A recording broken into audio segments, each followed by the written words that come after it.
அனைவருக்கும் வணக்கம். சனி வக்ர நிவர்த்தி பலன்கள் 2025. சனி பகவான் நவம்பர் 27ஆம் தேதி வக்ர நிவர்த்தி ஆக போறாரு. இவ்வளவு நாள் வக்ரத்துல டிராவல் பண்ணிட்டு இருந்தாரு. இப்போ வக்ர நிவர்த்தியாகி நேர்கதியில டிராவல் பண்ண போறாரு. இந்த வக்ர நிவர்த்தி பலன்கள் நம்மளுடைய ராசி மற்றும் நம்முடைய நட்சத்திரத்துக்கு என்ன மாதிரியான சிறப்பு பலன்களை தரப்போகுது, மேலும் எதுல எல்லாம் நம்ம கவனமா இருக்கணும் அப்படிங்கிற ஒரு கம்ப்ளீட்டான ப்ரெடிக்ஷன் இந்த பதிவுல நம்ம டீடெயிலா கிளியரா பார்க்கலாம். வீடியோவை ஸ்டார்ட் பண்றதுக்கு முன்னாடி நீங்க நம்ம சேனலை சப்ஸ்கிரைப் பண்ணாம இருந்தீங்கன்னா மறக்காம சப்ஸ்கிரைப் பண்ணிக்கோங்க. அப்படியே பக்கத்துல இருக்க பெல் சிம்பலை கிளிக் பண்ணிக்கோங்க. அப்பதான் நாங்க போற இது போல யூஸ்ஃபுல்லான வீடியோக்கள் உங்களுக்கு உடனுக்குடனே நோட்டிபிகேஷனாக கிடைக்கும்.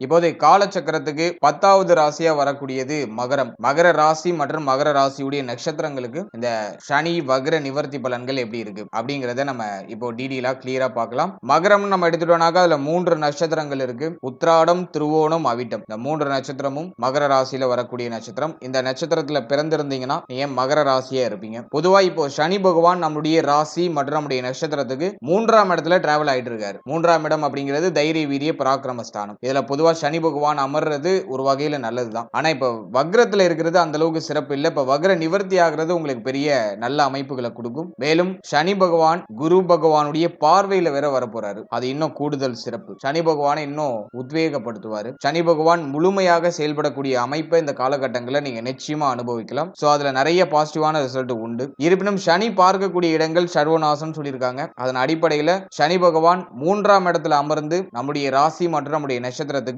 5ஆம் இடம், 9ஆம் இடம், 12ஆம் இடம் இந்த ஸ்தானங்களை பார்க்கிறாரு. இந்த 5, 9, 12 இந்த ஸ்தானம் சார்ந்த வகையில சில குறையான அமைப்புகளை கொடுப்பாரு. ஆனா தான் அமர்ந்த ஸ்தானத்தை வலிமைப்படுத்தி செய்வாரு. வலிமைப்படுத்தி சுப வளர்ச்சியும் சுப மாற்றத்தையும் கண்டிப்பா கொடுப்பாரு. எனவே இந்த சனி வக்ர நிவர்த்தி நமக்கு ரொம்ப நல்லது. மகர ராசி மகர ராசியுடைய நட்சத்திரங்களுக்கு கண்டிப்பாக ஒரு நல்ல முன்னேற்றத்தை கொடுக்கும். ஆனால் இந்த 5ஆம் பாவகம், 9ஆம் பாவகம், 12ஆம் பாவகம் இது சார்ந்த வகையில சில விஷயங்கள்ல மட்டும் குறை அமைப்புகளை கொடுப்பாரு. அதை நான் உங்களுக்கு டீடெயிலா எக்ஸ்பிளைன் பண்றேன். இப்போது நம்ம இந்த சனி வக்ர நிவர்த்திக்கான பலன்களை ரொம்ப டீடெயிலா நம்ம பார்க்கலாம்.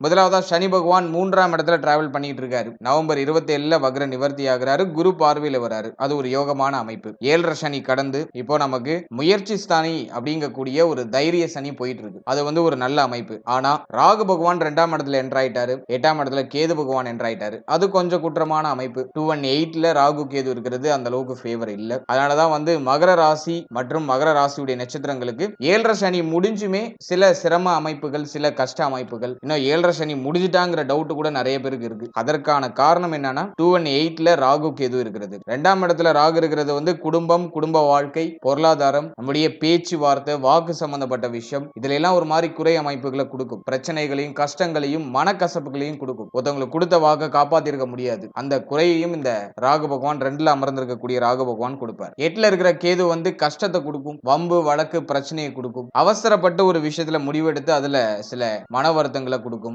உடல் ஆரோக்கிய ரீதியா கொஞ்சம் நைவான நிலை. நல்லா குண்டா இருந்த சார், திடீர்னு எனக்கு அந்த உடல்ல இருக்கக்கூடிய அந்த ஆற்றல்லாம் டக்குன்னு புஷ்னு குறைஞ்சிடுச்சு, ரொம்ப ஒல்லியா போயிட்டேன், ரொம்ப மெலிந்து போயிட்டேன் அப்படிங்கிற மாதிரியான அமைப்பு அஷ்டமத்துல இருக்கிற கேது கொடுப்பாரு. ரொம்ப இழைச்சு போயிட்டேன் அப்படிங்கிற மாதிரியான ஒரு அமைப்பை அஷ்டமத்துல இருக்கிற கேது கொடுப்பாரு. மன கஷ்டத்தை கேது கொடுப்பாரு. அதனாலதான் மகர ராசி மகர ராசியுடைய நட்சத்திரங்களுக்கு 7.5 சனி கடந்தும் இன்னும் 7.5 சனி முடிஞ்சிட்டா இல்லையாங்கிற ஒரு டவுட் இருக்கு. காரணம் ராகு கேது. ராகு கூட இவ்வளவு நாள் குரு பார்வையில இருந்தாரு. இப்ப குரு அதிசாரமா பயிற்சியாகி உச்சமாகிறாரு. குரு பகவானுடைய பார்வையில இந்த சனி பகவான் வரப்போறாரு. இதெல்லாம் ஒரு வகையில சிறப்பு தான். எனவே இந்த காலகட்டம், இந்த வக்ர நிவர்த்திக்கு பிறகு நவம்பர் 27க்கு பிறகு இருக்கக்கூடிய இந்த காலகட்டம் மகரம் மகரத்துடைய நட்சத்திரங்களுக்கு கண்டிப்பாக ஒரு வளர்ச்சியை தரக்கூடிய காலகட்டமா இருக்கும். இவ்வளவு நாள் நம்ம நிறைய அனுபவ பாடங்களை பார்த்துட்டோம். ஃப்ரெண்ட்ஷிப்னா என்ன, ஃபேமிலினா என்ன, நம்ம கூட இருக்கிறவங்களை யாரு நல்லவங்க யாரு கெட்டவங்க, பொருளாதாரம் இருந்தா எப்படி நம்மளை மதிக்கிறாங்க, பொருளாதாரம் இல்லைன்னா எப்படி மதிக்கிறாங்க, இப்படி A to Z எல்லா அனுபவ பாடமும் மகரத்துக்கு இப்போ கிடைச்சாச்சு. இப்போ நம்ம செய்ய வேண்டியது எல்லாம் ஆக்ஷன் மட்டும்தான். அடுத்த மூவ்மெண்ட் என்ன அப்படிங்கிறது தான் அந்த ஒரு டர்னிங் பாயிண்ட்டுக்காக தான் இப்போ மகரம் மகரத்துடைய நட்சத்திரங்கள்லாம் வெயிட் பண்ணிட்டு இருக்காங்க. இப்போ அந்த டர்னிங் பாயிண்ட்டுக்கான அந்த மூவ்மெண்ட் இப்போ அதுக்கான பாதை கிடைக்கும். அந்த வழிகளை இப்போ நம்ம கண்கூடா பார்க்க முடியும். அதை இந்த முயற்சி சனியும் உச்ச குரு பகவானும் நமக்கு கண்டிப்பா கொடுப்பாரு. சரி, இந்த சனி பகவானுடைய வக்ர நிவர்த்தியில என்னெல்லாம் பாசிட்டிவா இருக்கு அப்படின்னு நம்ம ஃபர்ஸ்ட் பார்க்கும்போது, முதலாவதா நம்முடைய சுய முன்னேற்றம் அற்புதமா இருக்கும். நீங்க என்ன ட்ரை பண்ணாலும் அது இப்போ கிளிக் ஆயிடும். என்ன விஷயத்துக்கு முயற்சி பண்ணாலும் பண்ணாலும் அது வெற்றியை தரும். நிறைய பேருக்கு இடமாற்றம் ஆகும். சொந்த ஊர்ல இருக்க முடியாது, சொந்த ஊரை விட்டு வெளியூர், வெளி மாநிலம், வெளிநாடு போறதுக்கான யோகம் உண்டு. ஆல்ரெடி நீங்க பார்த்திருந்த உத்தியோகத்தை விட்டுட்டு வேற உத்தியோகத்தை ஷிஃப்ட் ஆவீங்க. உத்தியோகம் சேஞ்ச் ஆகிறது அல்லது உத்தியோகத்துல ப்ரமோஷன் கிடைக்கிறது, உத்தியோகத்துல இடமாற்றம் கிடைக்கிறது. இப்படி சுப வளர்ச்சிகள் நிச்சயமா உண்டு. சுய முன்னேற்றத்தில் 100% வெற்றிகள் கிடைக்கும். ரொம்ப நாளா நீங்க ட்ரை பண்ண விஷயம் தடைப்பட்டு போயிருந்துச்சுன்னா இப்போ ட்ரை பண்ணீங்கன்னா நவம்பர் 27க்கு மேல ட்ரை பண்ணீங்கன்னா அதுல சுப செய்தி கிடைச்சிடும். தைரியம் பிறக்கும். நீங்க இழந்த உங்களுடைய தைரியம் உங்களுக்கு மீண்டும் கிடைக்கும். ஒரு கான்பிடன்ட் பூஸ்ட் ஆகும். என்ன ஆனாலும் பாத்துக்கலாம் அப்படிங்கிற மாதிரியான ஒரு மனநிலை கிரியேட் ஆயிடும். இளைய சகோதர சகோதரிகளோட இருந்து வந்த மனக்கசப்புகள் விலகும். இளைய சகோதர சகோதரிகளுடைய ஆதரவு அரவணைப்பு சிறப்பான முறையில் கிடைக்கும். இளைய சகோதர சகோதரியோட இருந்து வந்த அந்த பிரச்சனைகள்லாம் இப்ப சரியாகும். சோ அதை நம்ம ஒரு சுபத்துவமா எடுத்துக்கலாம். இளைய சகோதர சகோதரிகளுடைய ஒத்துழைப்பு, அவர்களால ஆதாயம், அதெல்லாம் சிறப்பான முறையில் கிடைக்கும். புதிய மனிதர்களுடைய தொடர்பு கிடைக்கும். பெரிய இடத்துல இருக்கக்கூடிய மனிதர்களுடைய தொடர்பு கிடைக்கும். அதன் மூலமா ஆதாயமும் கிடைக்கும். சோ இதெல்லாம் ஒரு பாசிட்டிவா இருக்கு. முக்கியமா நீங்க என்ன ட்ரை பண்ணாலும் உங்களுடைய முயற்சிகள் வெற்றியை கொடுக்கும். ஏதாச்சும் நீங்க ஒரு நல்ல மூவ்மெண்ட்டுக்காக வெயிட் பண்ணிட்டு இருக்கீங்கன்னா நீங்க மனசுல நினைச்சிருக்க விஷயம் இப்ப நடக்க ஆரம்பிக்கும். அதை இப்ப செயல்படுத்துவீங்க. உங்க மைண்ட்ல ஏதாச்சும் ஒரு பிளான் இருக்குன்னா அதை எக்ஸிக்யூட் பண்றதுக்கு ஒரு சரியான காலகட்டம் இது. அதை எக்ஸிக்யூட் பண்றதுக்கான வாய்ப்புகள் கிடைக்கும். சோ இதெல்லாம் மகரத்துக்கு நான் பாசிட்டிவா பாக்குறேன். 2ஆம் இடத்துல இருக்கிற ராகு இப்போ பேச்சுல ஒரு மாதிரி தடுமாற்ற அமைப்புகளை கொடுக்கும். அதனால பேச்சு வார்த்தைகளை ரொம்ப கவனமா இருக்கணும். நீங்க ஒரு விஷயத்தை நல்லபடியாகவே சொன்னாலும் ஆப்போசிட்ல உள்ளவங்க அதை தப்பா புரிஞ்சுக்கிறதுக்கு வாய்ப்பு இருக்கு. எனவே பேச்சு வார்த்தைகளை ரொம்ப நிதானமா இருக்கணும். தேவையில்லாத வார்த்தைகளை உபயோகப்படுத்தாம இருக்கிறது சிறப்பு. யாருக்கும் வாக்கு கொடுக்க கூடாது. கொடுக்கிற வாக்கை இப்ப காப்பாத்துறதுக்கு சிரமப்படுறதுக்கான வாய்ப்புகள் உண்டு. இருப்பினும் முயற்சி ஸ்தானத்துல சனி பகவான் நல்ல நிலையில இருக்கிறதுனாலையும் குரு பார்வையில அந்த சனி பகவான் வரதுனாலையும் உடைய முயற்சிகள் பிளஸ் நீங்க யாருக்காச்சும் வாக்கு கொடுத்தாலும் அதை எப்படியாச்சும் காப்பாத்திடுவீங்க. கடந்த காலகட்டத்தில் யாருக்காச்சும் வாக்கு கொடுத்திருந்தீங்கன்னா அதை இப்ப காப்பாத்துவீங்க. சோ அதெல்லாம் பாசிட்டிவா இருக்கு. புதுசா யாருக்கும் வாக்கு கொடுக்க வேண்டாம் அப்படிங்கிறது என்னுடைய சஜஷன். அடுத்த 2ஆம் இடத்துல இருக்கிற ராகு ஃபேமிலில ஒரு மாதிரி ஸ்ட்ரகிளான அமைப்பை கொடுக்கும். குடும்பத்துல ஒரு மாதிரி சுமை அமைப்புகளை கொடுக்கும். ஃபேமிலில பொருளாதார ரீதியாகவும் சரி, குடும்பத்துடைய தேவை சார்ந்த விஷயங்களையும் சரி, கொஞ்சம் சுமை அமைப்புகள் இருக்கும். அதுல மாற்று கருத்து இல்ல. அதை நம்ம கொஞ்சம் அனுசரிச்சு கொஞ்சம் அட்ஜஸ்ட்மெண்டோட நகர்த்தி ஆகணும். ஃபேமிலி மெம்பர்ஸோட வாக்குவாதங்கள் இல்லாம கொஞ்சம் அனுசரிச்சு போய்க்கிறது நல்லது. இதுல அவசரம் இல்லாம கொஞ்சம் நிதானமா இருக்கணும். முகம் சம்பந்தப்பட்ட விஷயம், தலை சம்பந்தப்பட்ட விஷயங்கள்ல கொஞ்சம் கவனமா இருக்கணும். இதெல்லாம் ஒரு முக்கியமான இன்டிமேஷன். அதே மாதிரி நீங்க சீனியர் சிட்டிசன்ஸா இருக்கீங்கன்னா கண் சம்பந்தமான விஷயங்களை கொஞ்சம் கேர் எடுத்துக்கிறது நல்லது. ஒரு சிலருக்கு கண்ல ஆபரேஷன் அல்லது கண் சம்பந்தமான விஷயங்கள் ஏதாச்சும் பாதிப்புகள் இதெல்லாம் ஏற்படுறதுக்கான வாய்ப்புகள் உண்டு. குறிப்பா சீனியர் சிட்டிசன்ஸா இருக்கீங்கன்னா கண் சார்ந்த விஷயங்களை கொஞ்சம் அக்கறை எடுத்துக்கிறது நல்லது. அடுத்ததாக இந்த காலகட்டத்தை பொறுத்த வரைக்கும் சனி பகவானுடைய பார்வை 5ஆம் இடத்துல. நிறைய பேருக்கு கடந்த காலகட்டங்களில் புத்திர தாமதம் அப்படிங்கிற ஒரு அமைப்பு ஏற்பட்டிருக்கும். குழந்தை பாக்கியத்துக்கு முயற்சி பண்ணிட்டு இருக்கீங்கன்னா அதுல இப்போ மருத்துவ செலவுகளோட சுப செய்தி கிடைக்கும். கொஞ்சம் மெடிக்கல் நீட்ஸ் எல்லாம் தேவைப்படும். கொஞ்சம் மருத்துவ செலவுகளுக்கு பிறகு ஒரு சில தடை தாமதத்துக்கு பிறகு சுப செய்திகள் கிடைக்கும். ஆனா அந்த முயற்சிகள் இப்போ சிறப்பா இருக்கும். இப்போ குழந்தை பாக்கியத்துக்கு முயற்சி பண்ணலாம். சோ அதுல ஒரு பாசிட்டிவ் ரிசல்ட் உண்டு. ஆனா சில மருத்துவ தேவைகள் கண்டிப்பாக தேவைப்படும். சில மருத்துவ ஆலோசனைகளுக்கு பிறகு சுப செய்திகள் குழந்தை பாக்கியத்துல கிடைச்சிடும். அல்ல அதை நம்ம பாசிட்டிவ் எடுத்துக்கலாம். அடுத்ததாக பிள்ளைகள் சம்பந்தப்பட்ட விஷயங்கள கொஞ்சம் கவனமா இருக்கணும். பிள்ளைகளுடைய உடல் ஆரோக்கியம், மன ஆரோக்கியம், பிள்ளைகளுடைய உடல் நிலை இதெல்லாம் கொஞ்சம் அக்கறை எடுத்துக்கணும். பிள்ளைகளுடைய உறவு நிலைகள்ல கொஞ்சம் அக்கறையா இருந்துக்கணும். அவங்க கூட ஏதாச்சும் வாக்குவாதம், கருத்து போராட்டம் ஏதாச்சும் ஏற்படுறது வாய்ப்புகள் உண்டு. பிள்ளைகள் சார்ந்த கவலைகள் ஒரு சிலருக்கு அப்படியே எழுச்சி பெற மாதிரி இருக்கும். பிள்ளைகளுக்கு ஒரு சுப விஷயம் பண்ணணும், சுப மாற்றம் பண்ணணும் அப்படிங்கிற மாதிரியான கவலைகள்லாம் வெளிப்படலாம். இந்த நேரத்தை பொறுத்த வரைக்கும் முயற்சி ஸ்தானம் நல்லா இருக்கு. பிள்ளைகளுக்கு ஏதாச்சும் ஒரு மாற்றம் பண்ணணும்னு நினைக்கிறீங்க, பிள்ளைகளுக்கு சுப விஷயம் பண்ணணும்னு நினைக்கிறீங்கன்னா அதை இப்போ ஸ்டார்ட் பண்ணலாம். அதுல ஒரு நல்ல செய்திகள் உண்டு. இருப்பினும் பிள்ளைகளுக்கு இப்ப பிடிவாத குணம் அதிகமா இருக்கும். அதே போல பிள்ளைகளுக்கு பார்த்தோம்னா கொஞ்சம் செலவு அதிகமா இருக்கிற மாதிரி ஃபீல் ஆகும். இதை சனி பார்வை கண்டிப்பா ஏதோ ஒரு வகையில கொடுக்கும். எல்லாம் கொஞ்சம் அக்கறையும் தேவை. அவங்க பேசுறது, அவங்க சொல்றதெல்லாம் கொஞ்சம் சகிப்புத்தன்மையோட அனுசரிச்சு போய்க்கிறது நல்லது. பெரிய அளவிலான பிரச்சனைகள், வாக்குவாதங்கள் இல்லாம ஒரு சின்ன விஷயத்த பெருசா ஊதி அதை பெரிய அளவுல நம்ம பெருசுபடுத்தாம எல்லாம் ஜஸ்ட் லைக் தட் அப்படின்னு சொல்லிட்டு அவங்கள கொஞ்சம் அனுசரிச்சு நம்ம அழைச்சிட்டு போயிடுறது ஒரு சிறப்பான பலன்களை நமக்கு கொடுக்கும். அடுத்த பூர்வீக சொத்து, பூர்வீகம் சார்ந்த விஷயங்களை கொஞ்சம் கவனமா இருக்கணும். காதல் உறவு சார்ந்த விஷயங்கள சில கசப்பான நினைவுகள்லாம் வெளிப்படுற மாதிரி ஃபீல் ஆகும். நிறைய பேருக்கு பார்த்தோன்னா கடந்த காலகட்டங்களில் காதல் தோல்வி ஏற்பட்டிருக்கலாம். அல்லது இப்போது காதல் உறவுல ஒரு மாதிரி விரிசல் அமைப்பு அல்லது ஒரு கான்பிடென்டே இல்லாத ஒரு அமைப்பு, இது நடக்குமா நடக்காதாங்கிற மாதிரியான சந்தேக அமைப்பு இதெல்லாம் இப்ப வெளிப்படுறது வாய்ப்புகள் உண்டு. இல்ல காதல் உறவு சம்பந்தமான விஷயங்களையும் கொஞ்சம் கவனமா இருக்கணும். இதுலயும் உணர்ச்சி வசப்பட்ட அவசர முடிவுகள், அவசர மாற்றங்கள் பண்ணக்கூடாது. சோ அதுல நம்ம கொஞ்சம் அக்கறை செலுத்திக்கிறது நல்லது. அதன் பிறகு பூர்வீகம் பூர்வீகம், பூர்வீக சொத்து, குலதெய்வம் சம்பந்தப்பட்ட விஷயம் இதுல எல்லாம் கொஞ்சம் கவனமா இருக்கணும். குலதெய்வ வழிபாடு இந்த நேரத்துல மிஸ் ஆகலாம். ஒரு சிலருக்கு குலதெய்வ வழிபாடு தடைபடுறதுக்கு வாய்ப்புகள் உண்டு. அல்ல குலதெய்வ வழிபாட்டை மேற்கொள்ளணும். ரெண்டாவது, பூர்வீகம் சார்ந்த வகையில் ஏதாச்சும் குழப்பங்கள், பூர்வீக சொத்துல ஏதாச்சும் பிரச்சனைகள் இருக்குன்னா அதெல்லாம் கொஞ்சம் தள்ளி போடுறது நல்லது. அந்த பிரச்சனைகளை இப்போ ரீஸ்டார்ட் பண்ணாம இருக்கிறது சிறப்பு. ஏன்னா இந்த நேரத்துல பிரச்சனைகளுக்குள்ள போனானாக்கா அந்த பிரச்சனை ஜவ்வாய் இழுக்கிறதுக்கு வாய்ப்பு இருக்கு. டக்குன்னு ஒரு முடிவு கிடைக்காது. ஏன்னா சனி வந்து ஒரு மந்தக்காரகன் சொல்லுவோம், ஒரு ஸ்லோ பிளானட். அது பார்க்கக்கூடிய இடங்களை மந்தப்படுத்தும், ஸ்லோவா அதுல ஒரு ஆக்டிவேஷனை கொடுக்கும். எனவே இந்த நேரத்துல பூர்வீக சொத்தை பிரிக்கிறது, பூர்வீகம் சம்பந்தமான பிரச்சனைகள்ல ஈடுபடுறதெல்லாம் ஃபேவரா இருக்காது, ஃபேவரான ரிசல்ட்டிங் கொடுக்காது. அதனால அதுல எல்லாம் நம்ம கொஞ்சம் அக்கறையோட இருக்கணும். அடுத்ததாக சனி பகவானுடைய சமசப்தம பார்வை நம்முடைய ராசிக்கு 9ஆம் இடத்துல பதியுது. இந்த 9ஆம் இடத்துல சனி பார்வை பதிகிறது ஒரு வகையில நல்லது, ஒரு வகையில குற்றம். 9ஆம் இடத்துல சனி பகவானுடைய பார்வை பதியும் போது தந்தையாருடைய உடல் ஆரோக்கியத்துல கொஞ்சம் அக்கறையோட இருக்கணும். தந்தைக்கு உடல் ஆரோக்கிய ரீதியா சில தொந்தரவுகள் அல்லது ஒரு சில ஏற்றத்தாழ்வுகள் ஏற்படலாம். மேலும் தந்தை வழி உறவுகளோடையும் தந்தையாருடைய உறவு நிலையிலையும் கொஞ்சம் அக்கறை எடுத்துக்கணும். தந்தையாரோட சில மிஸ் அண்டர்ஸ்டாண்டிங் ஆகலாம், அல்லது தந்தை வழி உறவுகளோட ஒத்துப்போகாத அமைப்புகள் ஏற்படலாம். எனவே தந்தை வழி உறவுகள், தந்தையாருடைய உடல் ஆரோக்கியம் இதுல தனி அக்கறை செலுத்துகிறது ஒரு சிறப்பான பலன்களை பெற்றுக் கொடுக்கும். அடுத்தது நம்ம பார்க்கிறது ஆன்மீகம் சார்ந்த விஷயங்களை கொஞ்சம் பற்றுதலால அதிகரிக்க ஆரம்பிக்கும். ஆன்மீக பயணங்கள், ஆன்மீக யாத்திரைகள் அதிகமா செய்யறதுக்கு வாய்ப்புகள் உண்டு. அதிகமாக கோவில் குளங்களுக்கு போயிட்டு வரதுக்கான வாய்ப்புகள் உண்டாகும். பக்தி மார்க்கத்துல அதிகமா ஈடுபடுறதுக்கான வாய்ப்புகள் உண்டு. ஏன்னா இந்த 9ஆம் இடத்தை வந்து நம்ம ஆன்மீகம், பக்தி இது எல்லாத்துக்கும் நம்ம 9ஆம் இடத்தை வச்சுதான் இன்டிமேஷன் பண்ணுவோம். இதுல சனி பார்வை படியும் போது ஆன்மீகத்தின் மேல ஒரு அளபரியாத ஒரு பற்றுதலை அதை கொடுக்கும். கோவில் குளங்களுக்கு அதிகமா போயிட்டு வரணும் அப்படிங்கிற மாதிரியான எண்ண ஓட்டத்தை கொடுக்கும். அடுத்ததாக சனி பகவானுடைய பார்வை 12ஆம் இடத்துல பதியுது. 12ல பதியக்கூடிய இந்த சனி பார்வை நிறைய செலவுகளை கொடுக்கும். நல்லா சம்பாதிக்கிறேன் சார், ஆனா கையில ஒண்ணு நிக்க மாட்டேங்குது, நிறைய செலவு மாத்தி மாத்தி வந்துகிட்டே இருக்கு அப்படிங்கிற மாதிரியான கம்ப்ளைண்ட் மகர ராசியுடைய நட்சத்திரங்கள்லாம் சந்திக்கிறதுக்கு வாய்ப்புகள் உண்டு. இந்த நேரத்துல எதுலையும் பெருசா போய் இன்வெஸ்ட் பண்ணிடக்கூடாது. தொழில், உத்தியோகம், நீங்க எந்த விஷயமா இருந்தாலும் சரி எதுலையும் பெரிய அளவில் இன்வெஸ்ட்மெண்ட் பொருளாதார ரீதியா எதுலையும் போயிட்டு இன்வெஸ்ட் பண்ணிடக்கூடாது. அது வந்து அந்த பொருளாதாரத்துல சில நஷ்டங்களை ஏற்படுத்துறதுக்கான வாய்ப்புகள் அதிகமா உண்டு. பொருளாதாரம் சார்ந்த விஷயங்களை கொஞ்சம் கவனமா இருக்கணும். கொடுத்தல் வாங்கல் சார்ந்த விஷயங்களை கவனமா இருக்கணும். இன்வெஸ்ட்மெண்ட்லாம் கொஞ்சம் அவாய்ட் பண்ணிக்கிறது நல்லது. விரைய செலவுகள் அதிகமா இருக்கும். இப்போ நீங்க ஒரு விஷயத்தை செயல்படுத்தணும்னு நினைக்கிறீங்க, அதுக்கு வந்து ஒரு 50 ரூபா ஆகுனாக்கா அந்த இடத்துல நீங்க 100 ரூபா செலவு செய்வீங்க. அப்படி வந்து ஒரு செலவை ரெட்டிப்பா மாத்தி விடும். அந்த மாதிரியான சூழ்நிலைகளை இந்த காலகட்டம் கொடுக்கும். அதனால பொருளாதாரம் சார்ந்த விஷயங்களை அக்கறையோடு இருக்கணும். மேலும் இந்த நேரத்துல ஒரு சிலருக்கு சுப விரைய செலவுகள் ஏற்படும். ஒரு நல்ல விரைய செலவுகள் ஏற்படும். அதை சுப விரயமா மாத்திக்கிறதும் அசுப விரயமா மாத்திக்கிறதும் நம்ம கையில இருக்கு. செலவு கண்டிப்பா உண்டு, அதுல மாற்றுக்கிறதே இல்ல. குரு நல்ல இடத்துல வந்து உச்சம் ஆகுறாரு, அதனால வந்து மேக்ஸிமம் சுபவிரய செலவுகள் அதிகமா இருக்கும். சுபவிரயமா மாத்திக்கிறது நமக்கு நல்லது. கையில பணமா இருக்குனாக்க ஏதாச்சும் ஒரு நல்ல விஷயத்துல இன்வெஸ்ட் பண்ணிடுங்க. இந்த நேரத்துல கோல்டு வாங்கலாம், கோல்டுல இன்வெஸ்ட் பண்றது நல்லது. அதே போல இந்த நேரத்துல சுப விசேஷங்கள், சுப மாற்றங்கள் குடும்பத்துல ஏதாச்சும் பண்றது நல்லது. சோ அதெல்லாம் ஓரளவுக்கு பாசிட்டிவான ரிசல்ட் கொடுக்கும். எனவே கையில பணமா இருக்குனாக்க எதுவும் பெருசா கையில வச்சுக்காம ஏதாச்சும் ஒரு நல்ல விஷயத்துல இன்வெஸ்ட் பண்ணி வச்சிருங்க. அது சேஃபான இன்வெஸ்ட்மெண்டா இருக்கணும்.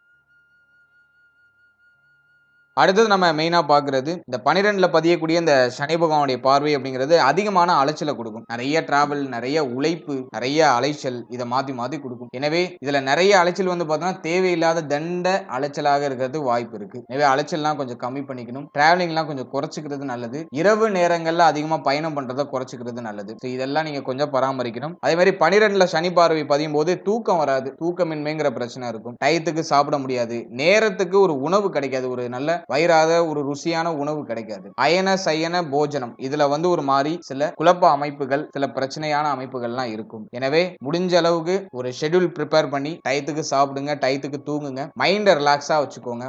ஓவரா எதையும் திங்க் பண்ண வேண்டாம். இதெல்லாம் நீங்க கொஞ்சம் பராமரிச்சுக்கிறது உங்களுக்கு ஒரு சிறப்பான பலன்களை பெற்றுக் கொடுக்கும். 12ல சனி பார்வை பதியும் போது உடல் ரீதியாக சில பாதிப்புகள் ஏற்படுறது வாய்ப்பு இருக்கு. குறிப்பா பாதம் சம்பந்தமான பிரச்சனை, காலில் ஏதாச்சும் கிளாஸ் குத்துறது, காலில் வந்து ஆணி குத்துறது, அல்லது வந்து காலில் ஏதாச்சும் காயங்கள் ஏற்படுறது, பாதத்துல ஏதாச்சும் பிரச்சனைகள் ஏற்படுறது, பாத வலி, ரோக வலி ஏதாச்சும் வருது. மேலும் அஷ்டமத்துல கேது இருக்கிறதுனால மர்ம உறுப்புகள்ல பிரச்சனை, கழிவு நீக்க உறுப்புகள்ல பிரச்சனை, செரிமான கோளாறு, வயிறு சம்பந்தமான பிரச்சனை. அதே போல இந்த நேரத்துல வந்து ஷோல்டர் பெயின் ஒரு சிலருக்கு அதிகமா இருக்கலாம். முதுகு வலி, ஷோல்டர் பெயின், தலை, முகம் சம்பந்தப்பட்ட விஷயங்கள்ல சில பாதிப்பு, ஒரு சிலருக்கு இந்த நேரத்துல வந்து முகத்துல பரு வருது, இளம் வயதினரா இருக்கீங்கன்னா முகத்துல பரு வருது, அல்லது முகத்துடைய அந்த லட்சணத்துல சில மாற்றங்கள் ஏற்படுறது, ஃபேஸ் ரொம்ப ட்ரை ஆகுது, ஃபேஸ் வந்து ஒரு மாதிரி ஏதோ தோல் சம்பந்தமான பிரச்சனை வர மாதிரி ஒரு மாதிரி அலர்ஜி மாதிரி வருது அப்படிங்கிற மாதிரியான கம்ப்ளைண்ட்லாம் வரதுக்கு வாய்ப்பு உண்டு. அதனால உடல் ஆரோக்கியத்தை தனி அக்கறை செலுத்திக்கிறது நல்லது. டயத்துக்கு நல்லபடியா சாப்பிடுங்க, இல்ல வயிறு முட்டை சாப்பிடுங்க, ஆரோக்கியமான உணவுகளை சாப்பிடுங்க. அது வந்து உங்களுக்கு ஒரு பாசிட்டிவான ரிசல்ட்டை கொடுக்கும். மற்றபடி அஷ்டமத்துல இருக்கிற கேது ஒரு மாதிரி டல்லான மனநிலையே உங்களை வச்சிருக்கும். எதுலயும் நல்லா சுறுசுறுப்பா இயங்க முடியல, ஒரு மாதிரி டல்லாவே இருக்கு அப்படிங்கிற மாதிரியான கம்ப்ளைண்ட்டை கொடுக்கும். ஆனா இப்போ முயற்சி ஸ்தானம் ஆக்டிவ் ஆகுது, பிளஸ் வந்து குரு பார்வையில இந்த முயற்சி ஸ்தானம் வரதுனால கண்டிப்பாக இந்த டல்னஸ்லாம் இந்த நேரத்துல விலகும். என்னதான் வந்து அஷ்டமத்துல கேது இருந்தாலும் இப்போ உங்களை ஓரளவுக்கு சுறுசுறுப்பா இயக்கிடும். அந்த மூணுல இருக்கிற சனியும் குருவுடைய பார்வையும் உங்களை வந்து ஓரளவுக்கு பாசிட்டிவா இயக்கிடும். அதனால அதுல நம்ம வந்து பெரிய அளவுல கவலை கொள்ள வேண்டாம். இருப்பினும் ஹெல்த்ல கொஞ்சம் கேர் எடுத்துக்கோங்க. உடல் ஆரோக்கியம் ரீதியா சில மெலிவு, உடல் மெலிவு, நல்லா ஹெல்த்தியா இருந்தா, நல்லா பாடியா இருந்தா திடீர்னு இழைச்சு போயிட்டேன் அப்படிங்கிற மாதிரியான அமைப்புகளை கொடுக்கும். நல்லா டயத்துக்கு சாப்பிட்டு உங்களை ஹெல்த்தியா பார்த்துக்கோங்க. அடுத்தது திருமண முயற்சி, திருமண வாழ்க்கை, இதெல்லாம் நம்ம அனலைஸ் பண்ணும்போது 7ஆம் இடத்துல வந்து குரு உச்சமாக போறாரு. குரு வந்து 3-12 7ல வந்து உச்சமாகிறது ஒரு வகையில குற்றம் தான், பெருசா ஃபேவர் இல்ல. இருப்பினும் குரு ஒரு இயற்கை சுபர். அல்ல திருமண முயற்சியில இருக்கிறவங்களுக்கு சுப செய்தியை கண்டிப்பா கொடுத்துரும். நல்ல திருமண முயற்சி சம்பந்தமான விஷயங்களை கண்டிப்பா நீங்க ட்ரை பண்ணலாம். இந்த முயற்சிக்கு ஒரு நல்ல பாசிட்டிவான ரிசல்ட் உண்டு. நிறைய பேருக்கு திருமணம் நிச்சயம் ஆயிடும். சோ திருமண வாழ்க்கை, திருமண முயற்சி இது வந்து ஒரு அளவுக்கு பாசிட்டிவா இருக்கு. திருமண வாழ்க்கை நம்ம அனலைஸ் பண்ணும்போது வாழ்க்கை துணையால சில விரைய செலவுகள் ஏற்படும். வாழ்க்கை உடல் ஆரோக்கியம், மன ஆரோக்கியத்துல கவனமா இருக்கணும். வாழ்க்கை துணையால கொஞ்சம் அதிகமான செலவுகள் ஏற்படுறதுக்கு வாய்ப்பு உண்டு. இருப்பினும் வாழ்க்கை துணை சார்ந்த வகையில ஒரு மகிழ்ச்சி, ஆனந்தம், வாழ்க்கை துணையுடைய சப்போர்ட் இதெல்லாம் பாசிட்டிவா உண்டு. வாழ்க்கை துணை வந்து இப்ப நல்லா சப்போர்ட் பண்ணுவாங்க உங்களுக்கு. வாழ்க்கை துணையால ஒரு விதமான மகிழ்ச்சி, ஆனந்தம் எல்லாம் கிடைக்கும். ஆனா செலவு அதிகமா இருக்கும், அதுல மாற்று கருத்து இல்ல. ஏன்னா விரையாதிபதி 7ஆம் இடத்துல அமர்ந்து அதுவும் உச்சமாகி டிராவல் பண்றாரு. அதனால செலவு அதிகமா இருக்கும் வாழ்க்கை துணையால. அது ஓரளவுக்கு மகிழ்ச்சி தரக்கூடிய செலவாக இருக்கிறது வாய்ப்பு அதிகம். அடுத்தது நண்பர்கள், நட்பு வட்டாரம், இவர்கள் சார்ந்த வகையிலும் சில சுப விரைய செலவுகள்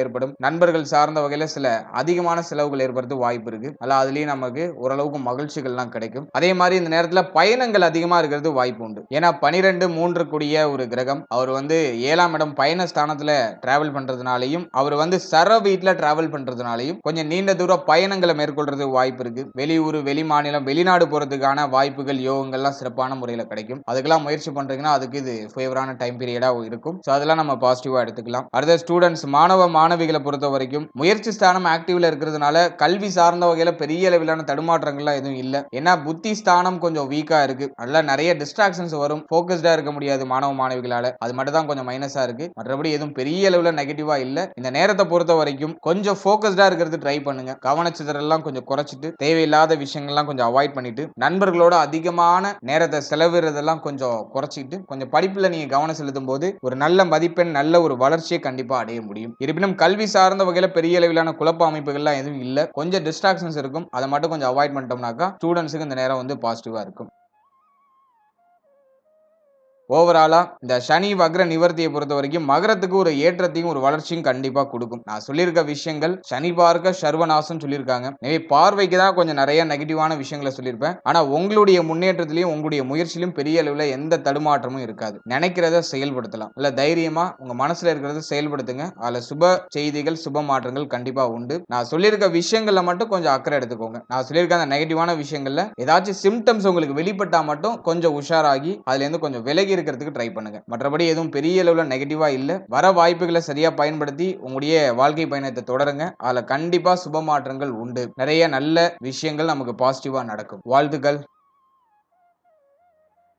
இப்போ நீங்க இது வரைக்கும் பார்த்த பலன்கள் எல்லாமே ஒரு பொதுவான கோச்சார பலன்கள் தான். இது கோச்சார கிரக நிலைகளை வச்சு உங்களுக்கு கணிக்கப்பட்டு சொல்லப்பட்டிருக்கக்கூடிய ஒரு பொது பலன். இது உங்களுடைய ஜனனகால ஜாதகத்தில் இருக்கக்கூடிய கிரக நிலைகள், மேலும் உங்களுக்கு நடக்கக்கூடிய தசா புக்தி அந்தரம், இதன் அடிப்படையில சில மாற்றங்களை சந்திக்கும். பொதுவா யோக தசை நடக்குதுனாக்கா இப்போ இதுல நான் சொல்லியிருக்கக்கூடிய இந்த நெகட்டிவான இன்ஃப்ளூயன்ஸ் பெரிய அளவுல உங்களை தாக்காது, பெரிய அளவுல உங்களுக்கு பாதிப்புகளை கொடுக்காது. இதுவே அவயோக தசை நடக்குதுன்னா இப்ப நான் சொல்லியிருக்க நெகட்டிவான இன்ஃப்ளூயன்ஸ் கொஞ்சம் அதிகமா இருக்கிற மாதிரி ஃபீல் ஆகும். எனவே உங்களுடைய ஜனனகால ஜாதகத்துல என்ன தசா புக்தி அந்தரம் போயிட்டு இருக்கு, அது உங்களுக்கு ஃபேவரா அன்ஃபேவரா அப்படிங்கறத ஃபர்ஸ்ட் உங்களுடைய குடும்ப ஜோதிடத்தை ஒரு கிளாரிஃபை பண்ணிட்டு அதன் பிறகு இந்த கோச்சாரத்தை நீங்க சூப்பர் கம்போஸ் பண்ணும்போது உங்களுக்கு ஒரு கிளாரிட்டி தெளிவா கிடைச்சிடும். மேலும் நம்மளுடைய சேனல்ல இதுக்கு முன்னாடி நவ கிரகங்களுக்கு உள்ள 12 பாவகத்தில் அமர்ந்த பலன்கள் அப்படின்னு சொல்லிட்டு ஒரு காம்பினேஷன்ல உடைய ஜனனகால ஜாதகத்தை ஆய்வு செய்யற விதமா ஒரு பொது பலன் கொடுத்திருக்கும். ஸோ அது ஆல்ரெடி ஒரு சக்சஸ்ஃபுல்லா ரன் ஆயிட்டு இருக்கு. ஸோ அந்த வீடியோக்கான லிங்க் நான் டிஸ்கிரிப்ஷன்ல கொடுத்திருக்கேன். ஸோ உங்களுக்கு டைம் இருக்கும்போது அதையும் ஒரு வாட்டி செக் பண்ணி பாருங்க. சூரியன், சந்திரன், குஜாதி ஐவர்கள் என்று சொல்லக்கூடிய குரு, சுக்கிரன், சனி, புதன், செவ்வாய், மேலும் ராகு, கேது, இந்த கிரகங்கள் எல்லாத்துக்கும் உங்களுடைய ஜனனகால ஜாதகத்துல 12 பாவகத்துல எங்க இருக்கிறது யோகம், எங்க இருக்கிறது அவயோகம் அப்படிங்கிற மாதிரி ஒரு காம்பினேஷன்ல ஒரு ப்ரிப்பரேஷன், ஒரு சின்ன கிளாரிட்டி, ஒரு பொது பலனா நான் கொடுத்திருக்கேன். ஸோ அந்த வீடியோக்கான லிங்க் டிஸ்கிரிப்ஷன்ல இருக்கு. டைம் இருக்கும்போது அதை ஒரு வாட்டி செக் பண்ணி பாருங்க. அதன் மூலமா உங்களுக்கு ஒரு சின்ன கிளாரிட்டி கிடைக்கும். மேலும் 12 ராசி, 12 லக்னம், 27 நட்சத்திரத்துக்கான வாழ்க்கை பலன் அப்படிங்கிற மாதிரியான ஒரு செக்மெண்ட்ல ஒரு பொது பலன் உங்களுக்கு ரிலீஸ் பண்ணிருக்கோம். அதுவும் ஆல்ரெடி நல்லா சக்சஸ்ஃபுல்லா ரன் ஆயிட்டு இருக்கு. அந்த பலன்களை நீங்க பார்க்கும்போது உங்களை பற்றிய, உங்களுடைய வாழ்க்கை பற்றிய ஒரு சின்ன புரிதல் உங்களுக்கு கிடைக்கும். அந்த வீடியோக்கான லிங்க் டிஸ்கிரிப்ஷன்ல இருக்கு. ஸோ டைம் இருக்கும்போது அதையும் ஒரு வாட்டி செக் பண்ணி பாருங்க. And finally very limited time. So be cool, stay happy, stay healthy and enjoy. வாழ்த்துக்கள். நன்றி.